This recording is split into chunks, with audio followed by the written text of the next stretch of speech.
Welcome my dear students.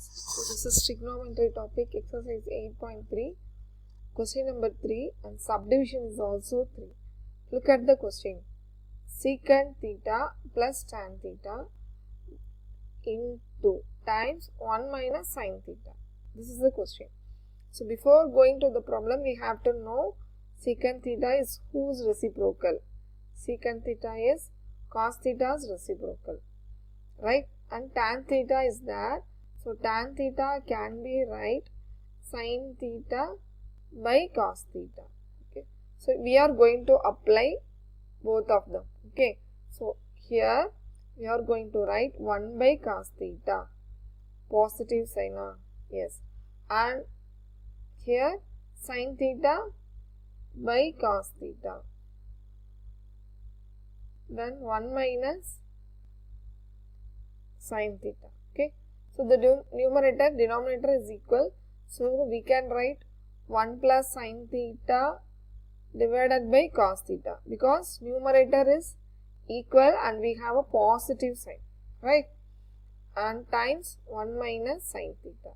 So look at the numerator, my dear students. Here we have a algebraic identity which is a plus b, then a minus b.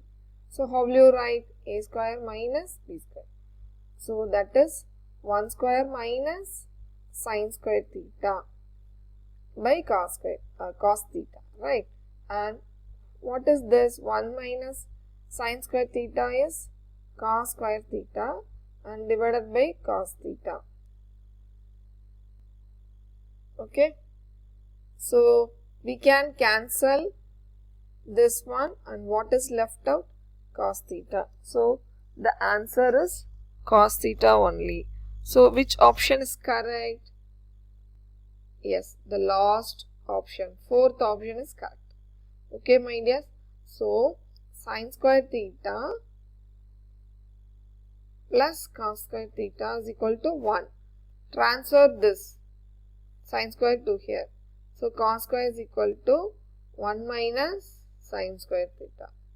That is the identity we have used in this problem. Do you understand? 1 minus sin square, right? We can write cos square. And sin square is equal to 1 minus cos square. So this is the basic first identity. If you use the identity well, algebra identity and trigonometry identity, we will get the problem most easy. Okay.